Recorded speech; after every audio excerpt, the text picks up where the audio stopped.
Assalamualaikum warahmatullahi wabarakatuh. Yes. Halo Genbiers, ketemu lagi dengan kami Genbi Yayan Kudus di podcast Segi seputar Genbi. Nah, hari ini dengan saya Cantika Putriana selaku presenter, tentunya dengan narasumber keren kita hari ini ada Kak Najib Ikom El Hikam selaku Halo. Ketua Genbi Yayan Kudus dan Kak Iza Nisa dari Divisi Public Relation. Gimana nih kabarnya Kak Ikom? Alhamdulillah baik. Kabarin Kak Iza bagaimana? Alhamdulillah baik juga. Hari ini lagi sibuk apa nih kali ini? Baru sibuk kuliah juga. Dan kalau untuk saat ini karena saya diamanahi juga oleh teman-teman untuk menjadi ketua, jadi saat ini baru memaksimalkan program kerja sampai nanti akhir periode Genbi. Oke, dari Kak Iza sendiri lagi sibuk apa nih?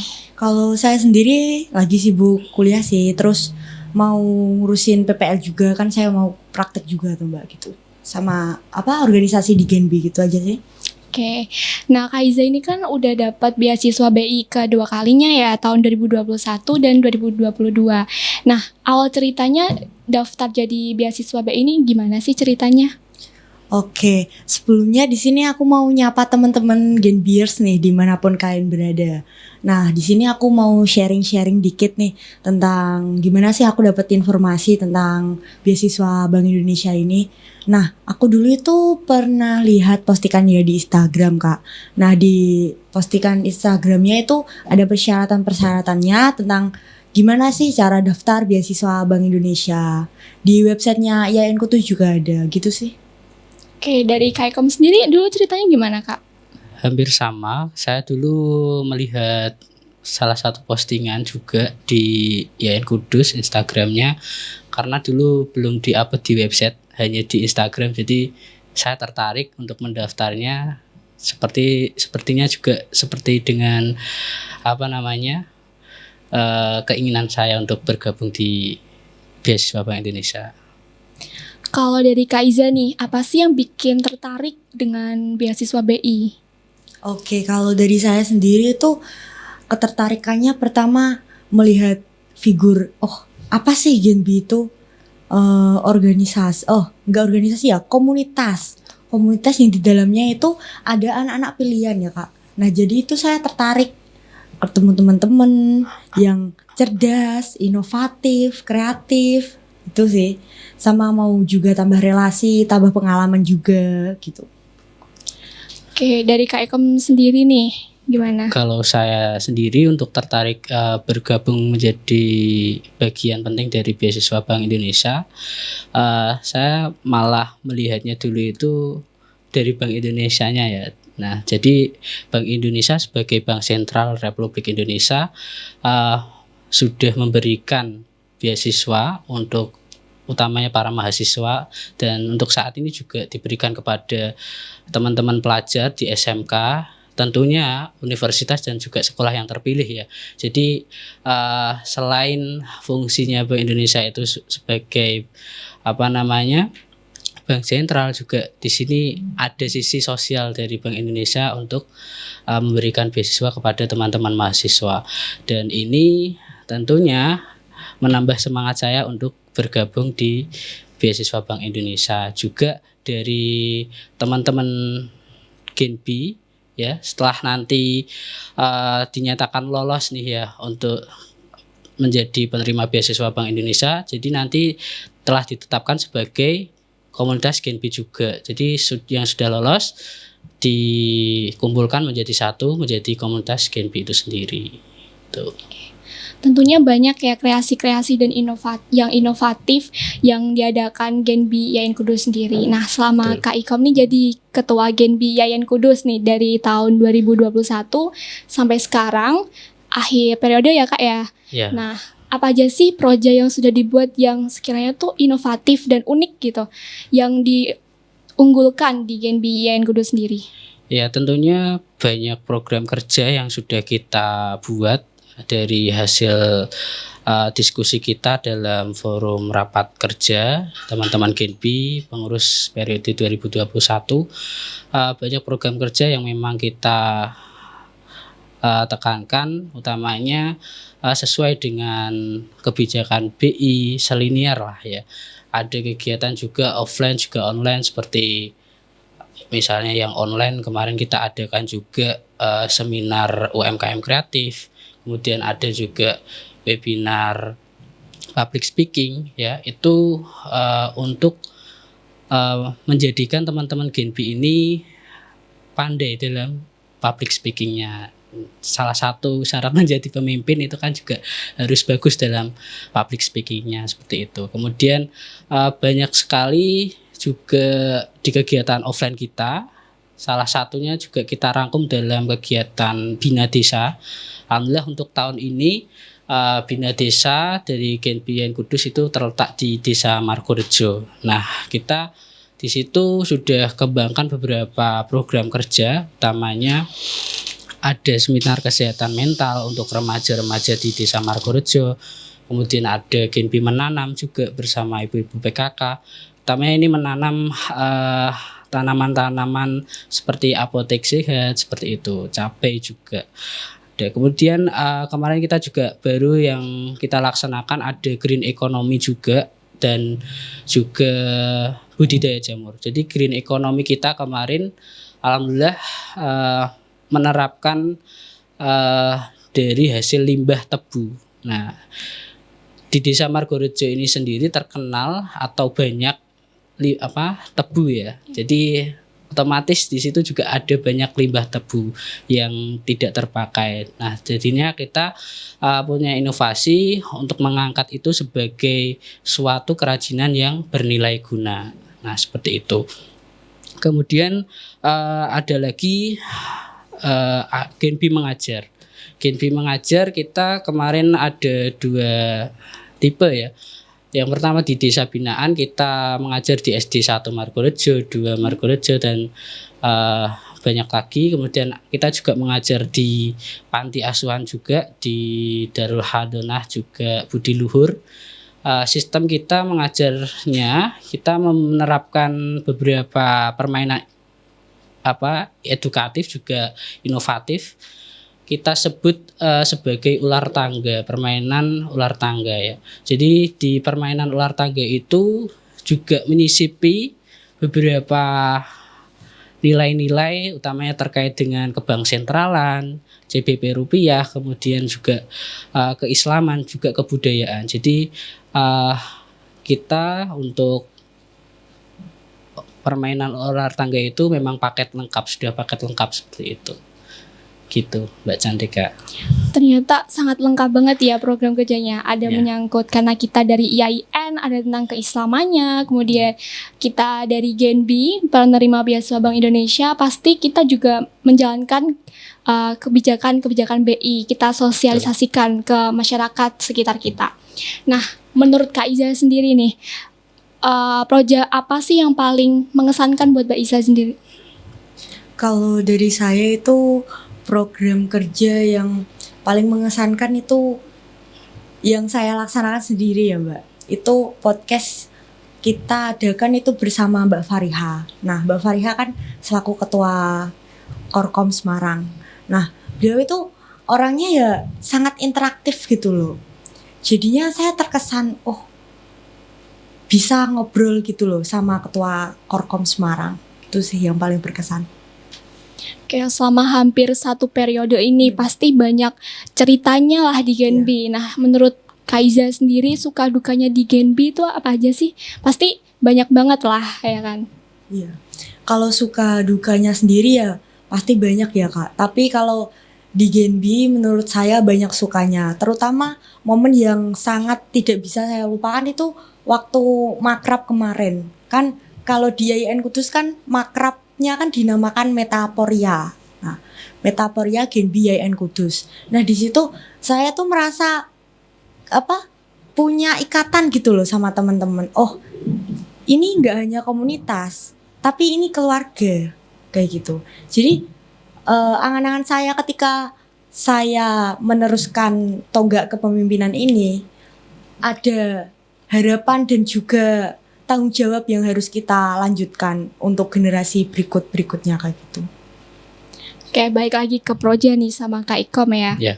Nah, menurut Kak Ikom sendiri nih, banyak proyek tadi yang sudah dijelaskan, apakah sudah sesuai dengan tujuan dari Genbi sendiri apa belum? Karena kita Genbi kan punya tujuan ya sebagai future leader, agent of change, dan Ya. frontliner gitu. Nah, menurut Kak Ikom sendiri bagaimana?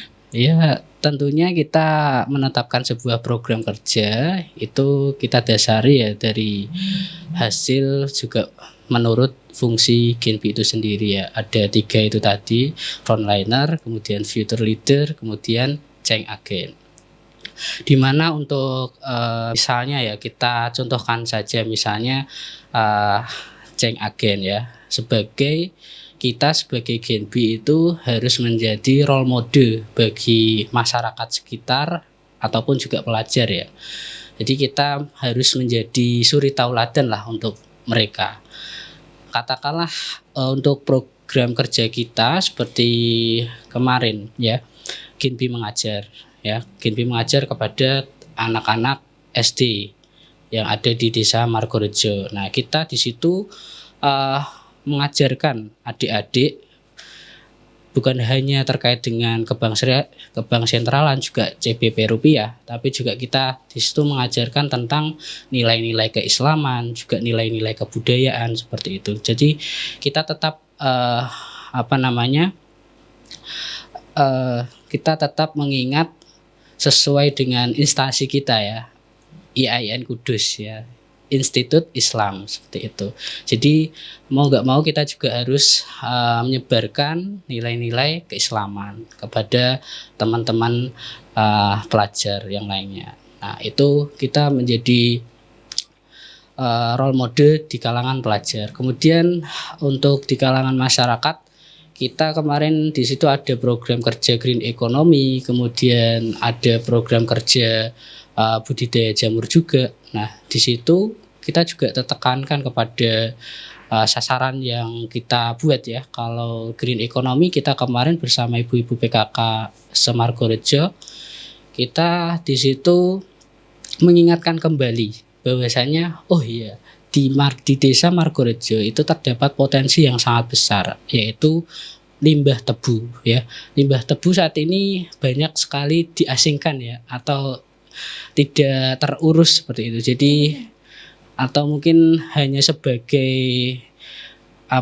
untuk pembakaran seperti itu kan. Nah, itu malah menjadi polusi juga ya di udara. Nah, kita kemarin mengingatkan kepada ibu-ibu PKK bahwasanya dari limbah tebu ini loh kita bisa membuat sebuah kerajinan yang bagus, juga bernilai guna. Jadi kemarin kita dari sebuah limbah tebu kita olah menjadi kerajinan kaligrafi ya, ataupun juga bisa kita selepi juga menjadi kerajinan yang lain. Tapi untuk kemarin kita kerajinannya itu kaligrafi. Nah, seperti itu. Kemudian kita juga tak lupa ada fungsinya juga future leader ya. Itu tadi yang sudah saya ucapkan. Kita kemarin juga sudah membuat program kerja workshop public speaking. Nah, salah satu syarat ya untuk menjadi pemimpin otomatis apa? Harus bisa public speaking, harus bisa mengkomunikasikan dengan bagus, utamanya dengan para anggotanya ataupun dengan masyarakat sekitar utamanya, karena kita teman-teman Genbi kan juga terjun langsung ya kepada masyarakat, melakukan pengabdian kepada masyarakat juga seperti itu. Kemudian ada yang satunya frontliner, kita juga selain sosialisasi kepada masyarakat yang ada di Desa Margorejo juga SD, kita juga kemarin sosialisasikan kebijakan BI di kampus IAIN Kudus. Sasaran kita adalah mahasiswa IAIN Kudus. Kemarin sudah kita sosialisasikan dari program teman-teman divisi edukasi seperti itu. Jadi untuk program kerja kita tetap menganut dari sesuai dengan arahan Korkom, juga tetap mengikuti ya alur, juga tetap terhubung dalam fungsi Genbi itu sendiri. Oke, ngomong-ngomong nih, kan saya baca nih di media partnernya Yayan Kudus, Genbi Yayan Kudus Iya. sendiri, terus di Instagramnya Genbi Semarang, terus YouTube-nya Genbi Semarang tuh banyak sekali prestasi yang sudah diraih di Genbi Yayan Kudus. Apa aja sih Kak emang? Untuk prestasi Genbi Yayan Kudus, alhamdulillah ya, untuk tahun ini cukup lumayan banyak ya. Untuk prestasinya salah satunya terkait dengan kebijakan BI, atau bisa kita sebut lah seperti KRIS ya. Jadi di Korkom Semarang ini ada perlombaan Genbi Nayaka KRIS yang sebelumnya kita juga bisa kenal Genbi Amazing Race ya. Cuma perbedaannya untuk tahun ini itu kita sebagai pejuang KRIS itu berjuang untuk bagaimana caranya kita mensosialisasikan kepada masyarakat itu untuk bertransaksi menggunakan KRIS. Ya, alhamdulillah kemarin untuk Genbi Yayan Kudus bisa mendapatkan juara 2 se-Korkom Semarang. Kemudian juga ada beberapa perlombaan lagi, seperti kemarin ada kegiatan GKSC yang diadakan oleh Genbi Korkom Semarang, juga kita mendapatkan nomor urut 1 di lomba jingle. Kemudian ada juga nomor urut 3 di perlombaan tari. Juga beberapa perlombaan lagi seperti misalnya press release. Alhamdulillah kita juga kemarin mendapatkan juara 1, 2, 3 di bidang itu. Dan masih banyak lagi yang mungkin saya terlupa seperti itu. Oke, kalau menurutnya Kak Iza nih, bagaimana sih kekompakan dari anggota Genbi Yayan Kudus sendiri nih? Kan anggotanya ada 50 orang, pasti untuk menjalankan sebanyak proyek itu banyak banget tadi yang sudah dijelaskan, terus prestasi-prestasinya juga banyak. Nah, gimana sih emang kekompakannya Genbi Yayan Kudus sendiri? Kalau Genbi Yayan Kudus sendiri itu saya akuin ya Kak, kita itu kompaknya karena kita sering bertemu. Bukannya membanding-bandingkan ya. Soalnya di komisariat kita itu pertama, akses kita kan mudah. Soalnya kita di satu lingkup lah istilahnya. Anak-anak enggak di luar kota gitu. Jadinya untuk kita komunikasi, untuk bertemu secara langsung itu lebih mudah. Nah, terus interaksinya kan kita kan dibagi di setiap divisi. Nah, jadi untuk mengompakkan dari 50 mahasiswa itu yang terpilih menjadi anggota Genbi itu dipilihlah dimasukkan ke divisi-divisi itu. Jadi koordinasinya lewat divisi. Setelah divisi dikoordinasi, barulah dibagi yang namanya BPH dan juga Kadif dan Wakadif. Nah, di situ bisa nih berkomunikasi. Gimana sih biar kalian itu bisa melaksanakan program kerja A, B, C, D dan seterusnya sesuai kebijakan BI kayak gitu. Oke, jadi karena banyaknya proyek yang kita laksanakan malah itu menjadikan kita lebih kompak ya. Karena kita lebih sering ketemu dan saling berkolaborasi gitu. Nah, kalau dari Kak Ikom sendiri sebagai ketua Genbi Yayan Kudus, ada strategi khusus nggak sih buat ngompakin itu, mengakrabkan semua anggotanya gitu? Kalau dari saya itu kunci suksesnya dari sebuah organisasi itu yang pertama adalah sering-sering kita berkomunikasi, entah kepada siapapun. Jadi kita harus saling berkomunikasi karena di Genbi sendiri ada struktur organisasinya ya. Kalau di kita ada BPH, kemudian juga ada Kadif beserta anggotanya. Jadi untuk misalnya ada anggota Genbi yang kurang aktif ya misalnya. Jadi saya langkah pertama menghubungi Kadifnya dulu. Coba ini kenapa anggota kok bisa tidak aktif. Nah, ada kendala-kendala seperti itu yang kita nantinya akan berikan solusi untuk kemudian aktif kembali. Dan beberapa hal yang utamanya terkait komunikasi ya, itu bisa kembali lagi aktif, bisa kembali lagi berjumpa dengan teman-temannya seperti itu. Yang kedua, jangan baperan ya, karena kadang kita itu menilai atau menyikapi seseorang ya entah itu dari sikap atau perkataan atau hal yang lain, itu juga sangat riskan ya, resiko mudah bertengkar dan yang lain. Nah, itu sangat harus dihindari karena dari situlah mulai nantinya ada renggang komunikasi di situ.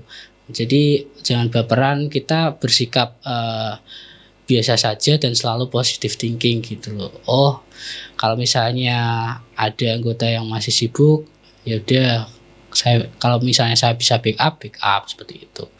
Itu misalnya organisasi akan dijalankan seperti itu, nanti organisasi itu juga akan berjalan dengan baik seperti itu. Oke, kan udah banyak banget ya tadi udah jelasin tentang proja, tentang prestasi, tentang kegenbian IAIN Kudus sendiri tuh seperti apa, dalamnya sudah diceritakan. Sekarang mungkin closing statement ya, harapannya dari Kak Iza Nisa dulu deh. Harapannya untuk Genbi IAIN Kudus ke depannya seperti apa? Oke, terima kasih Mbak Cantika. Kalau harapannya dari saya sendiri ya tetap semangat, tetap berjuang, bawalah nama baik IAIN Kudus ini ke gerbang pintu kemenangan, dan juga jangan lupa tetap utamakan prestasi. Betul banget ya, prestasi harus ditingkatkan ya. Kalau dari Kak Ikom sendiri harapannya seperti apa buat Genbi? Kalau dari saya harapan untuk Genbi ya, yang pertama kita itu sebagai Genbi harus bisa, kalau tadi Mbak Iza harus membawa nama baik kampus ya. Kalau kita sebagai Genbi itu harus bisa menjaga nama baik Bank Indonesia, kemudian menjaga nama baik Genbi juga kampus. Nah, seperti itu. Karena misalnya kita sudah menjaga, pastinya kita juga akan dinilai baik gitu loh. Jadi jangan melakukan hal-hal yang memang sangat beresiko, utamanya bertentangan dengan Bank Indonesia, Genbi, juga kampus seperti itu. Dan juga memang untuk Genbi ini bisa dikatakan komunitas yang cukup aktif ya. Jadi sampai aktifnya Genbi ini ya memang sangat padat. Nah, seperti itu program kerjanya. Jadi kalau dari saya, seberat apapun perjuangannya, pasti nanti kita akan mendapatkan hasil yang mungkin lebih baik. Seperti itu. Oke, terima kasih buat narasumber kita hari ini. Sangat keren banget tentunya materi yang setelah disampaikan, banyak pengalaman yang diceritakan di Genbi IAIN Kudus sendiri. Apalagi tadi proyek tentang Bina Desa sangat kreatif ya. Tentang Genbi mengajar, terus green economy dan lain sebagainya. Tentunya proyek-proyek yang diadakan juga selaras dengan kebijakan Bank Indonesia sendiri. Kemudian selaras juga dengan institut kita dari IAIN Kudus. Tentunya itu sangat bermanfaat buat masyarakat sekitar kita ya, Kak Ikom dan Kak Iza. Betul. Nah, cukup sekian kita tutup podcast kita hari ini. Sampai ketemu lagi di podcast Segi atau seputar Genbi selanjutnya. Saya tutup. Mohon maaf apabila ada kesalahan. Wassalamualaikum warahmatullahi wabarakatuh. Genbi, energi untuk negeri.